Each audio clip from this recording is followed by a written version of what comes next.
Hey, good evening, church. Thank you for joining us tonight for our online Bible study right here from the Salem Community Church. Thank you for joining us this week as we continue through what is our 7-week Bible study on the 7 statements of Jesus Christ from the cross as he's dying for the sins of the world. Now, in the last several weeks, we have already went through 4 weeks, and this is our 5th. So in the last weeks, we have looked at the word forgiveness. When Jesus was on the cross, the first statement that he made was, "Father, forgive them, for they do not know what they're doing." And then on the second week, we talked about a word of assurance. Jesus told the thief on the cross, "Today, I promise you will be with me in paradise." And then the third week, we talked about the word of love. Jesus speaks from the cross to his mother and his closest disciple, a good friend, John, and he tells his mother and he tells his beloved disciple, "Mother, behold your son. And John, behold your mother." And he was encouraging John and Mary to continue to love each other just as family does. So last week was week 4, and we talked about the word substitution. Jesus spoke from the cross, and he said, my God, why have you forsaken me?" And while Christ was bearing the sins of the world on the cross, and while he was dying for you and I, God actually turned his back on Jesus because of God's holiness, and Jesus was carrying the sins of the world, and because of God's perfect nature, he says, I can't even look at that. And Jesus felt that separation. And so he cries out in a loud voice, my God, why have you forsaken me?" Well, because Jesus was standing in the gap and he was being a substitution. He was dying on the cross for you and I. So that's the last 4 weeks. In case you've missed, we've talked about forgiveness, we've talked about assurance, we've talked about love, and we talked about Jesus being our substitution on the cross. Now this week, week 5, we are going to talk about humanity. We are going to talk about the humanity of Jesus. So if you have your Bibles, be finding the book of John, chapter 19 tonight. And also, you might want to go ahead and grab a pen and a pad of paper or a scrap piece of paper, whatever you want to jot some verses down with, because I think maybe you might hear something in the next few minutes that you're going to want to maybe go back and look at later. So grab your Bibles, John 19, 2 verses there that we're going to look at tonight, right after we go to the Lord in a word of prayer, asking him to bless our time in the scriptures this evening. Dear Heavenly Father, we love you so much. We thank you for this day that you've given us, Lord, an opportunity, Father, to just get back into your word and study together as a group. Father, we ask that you just bless our time in the scriptures. Father, give us wisdom tonight. And Father, show us what you would have us to see. Lord, we ask that you be with those who are sick and those who are hurting and those who are in need. And Father, just watch over us all and keep us safe. Let us be witnesses of your love and your kindness. And most of all, Father, let us just be examples to you. Father, we love you and we praise you. In Jesus' name, amen. So John chapter 19, verse 28 and 29, it says this. After this, Jesus knew that all was now finished. So he said, in order to fulfill the scripture, I am thirsty. Now a jar of wine vinegar was there. So they soaked a sponge in it, put the sponge on a stalk of hyssop plant, and lifted it up to his lips. Now, a person cannot live without water. I can't live without water. You can't live without water. We all need water. And it's just really a horrible thing to be thirsty. Now, I don't know about you, but I drink it because I have to, but I'm not a big fan of it. I'm not a big fan of water. I like it if I can put some flavor or something in it, but water to me is, it's just cold liquid. It's no real flavor to it. I'm just that kind of guy. I need a little flavor. But so we cannot live without water, and dehydration causes muscle cramps and causes severe headaches, and dehydration just causes fatigue in people. And actually, the number one reason that we feel tired sometimes is because we are not getting enough water in our system. Our bodies cannot function without water. We need hydration. Now, there are a lot of words that Jesus says from the cross that only God can say. There is a lot of words that only God can speak from the cross. But everybody can say this one tonight. Everybody.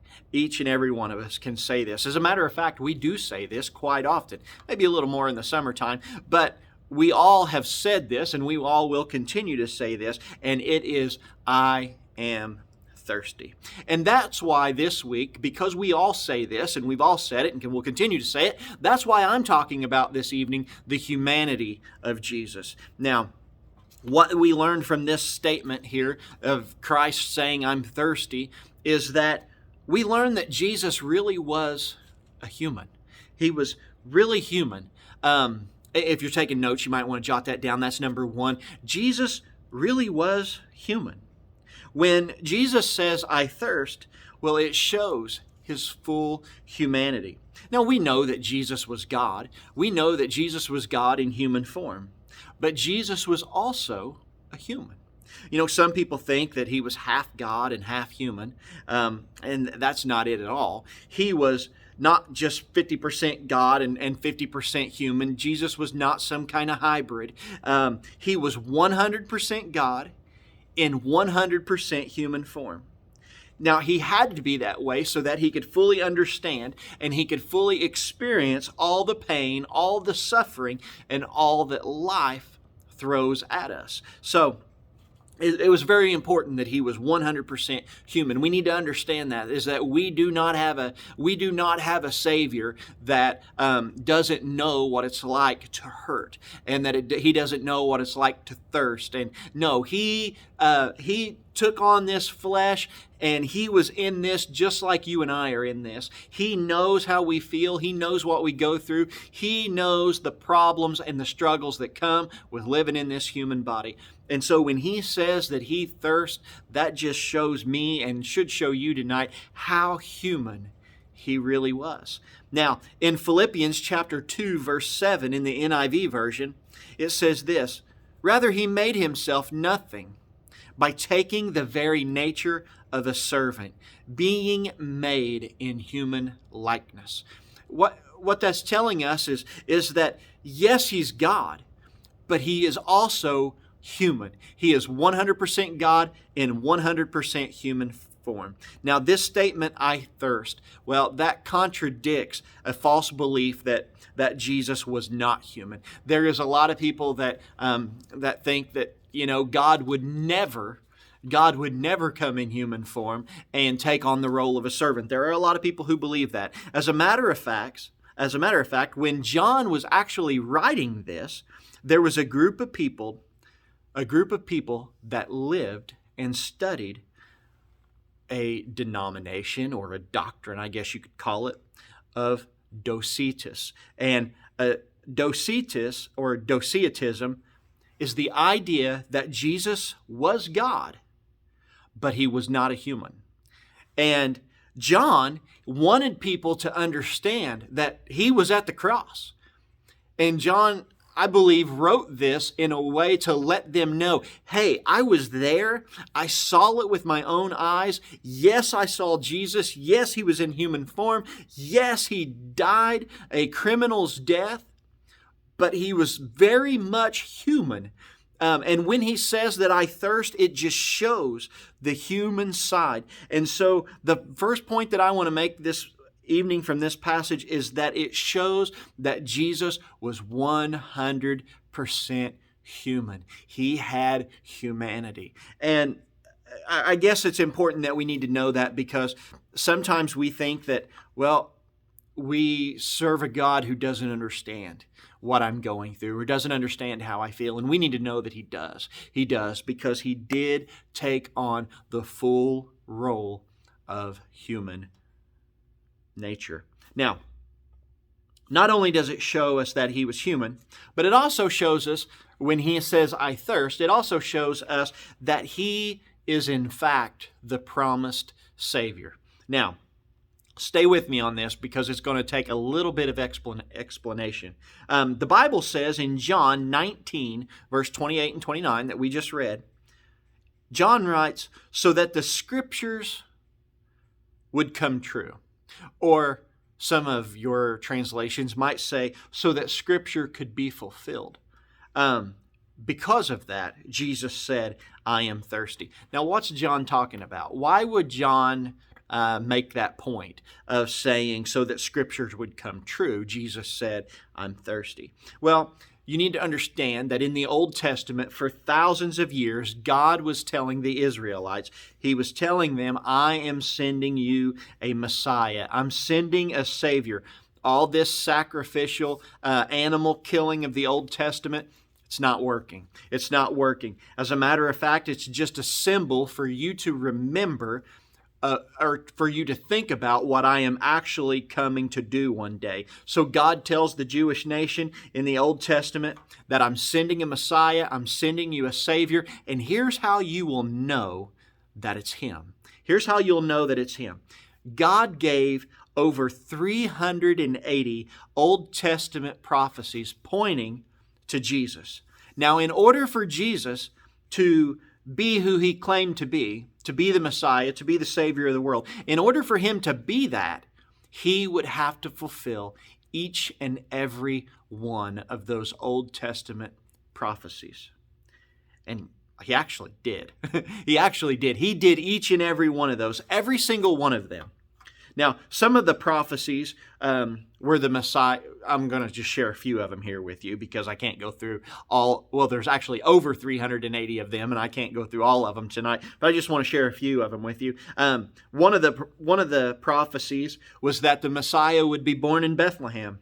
Now, it's kind of a hard thing for a child to determine where it will be born at. I was born here in Salem. I was born in Washington County, and Dr. Apple delivered me along with the millions of other children in the world. I'm sure that Dr. Apple had delivered, but I had no choice in that. I had no choice in that. Adam had no say-so in where I was going to be born. But the Bible says that the Messiah would be born in Bethlehem, and guess what?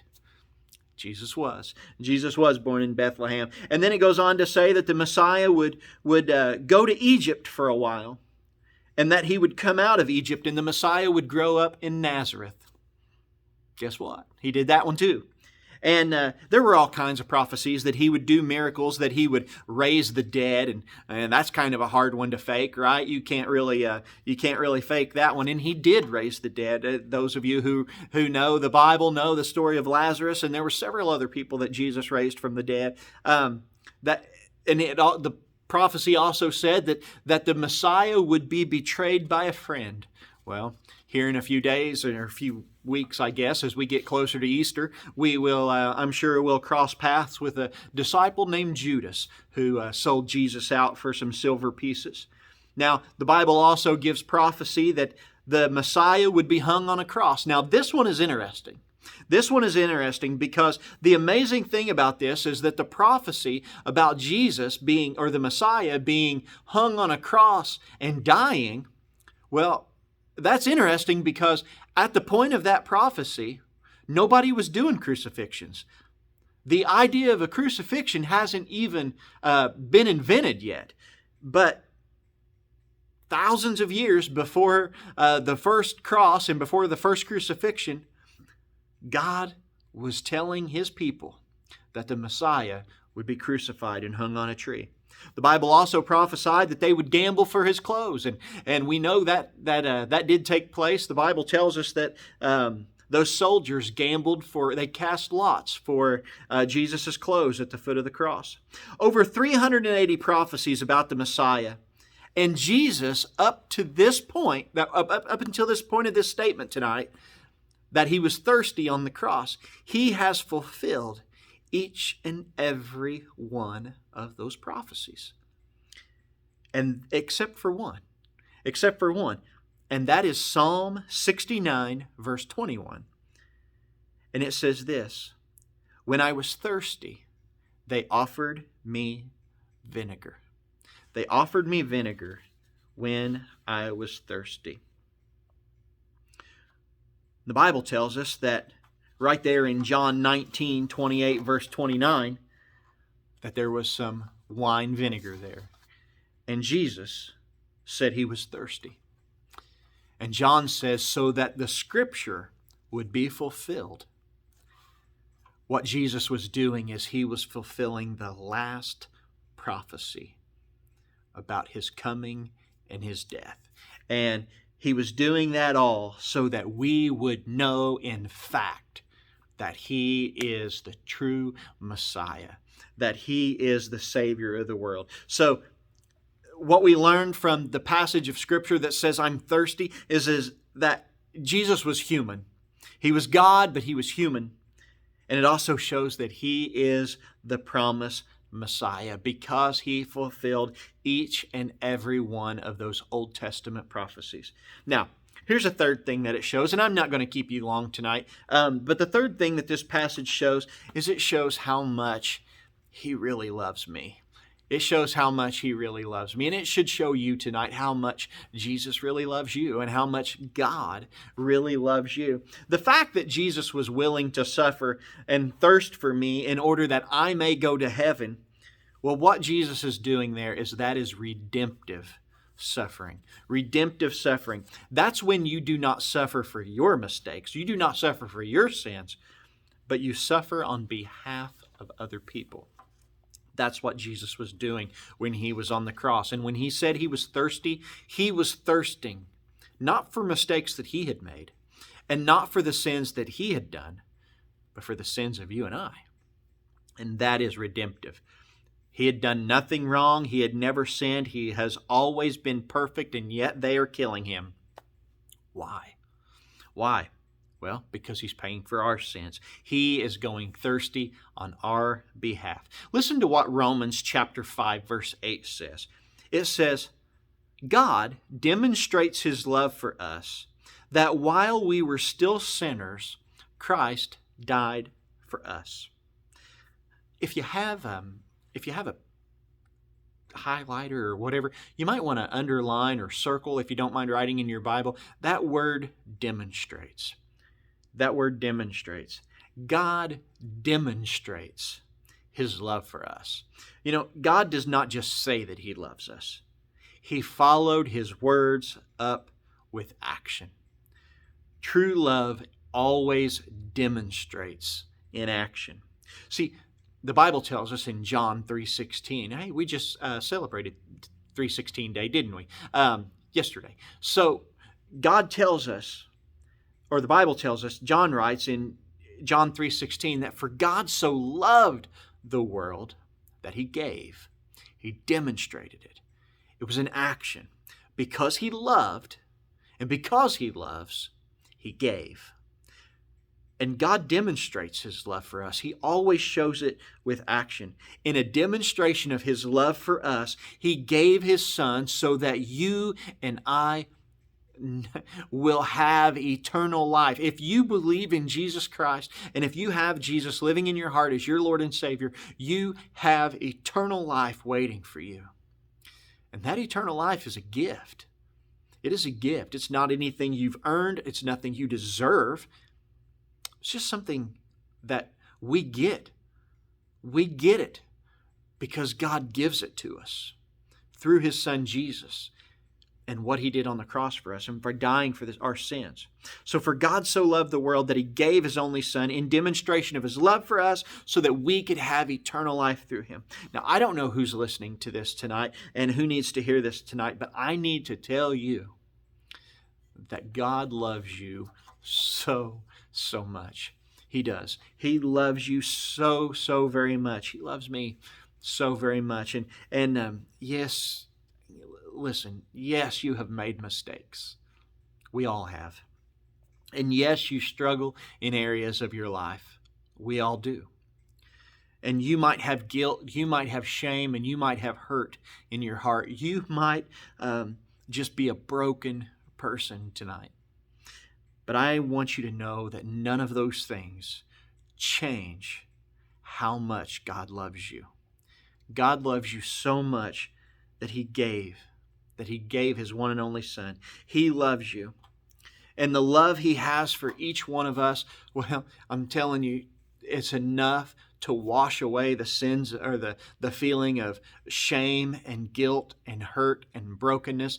The flood of love that comes from God for you is enough to just wash away any of those things in your life that you're holding on to. You just need to know tonight how much God loves you. I mean, He doesn't just speak it.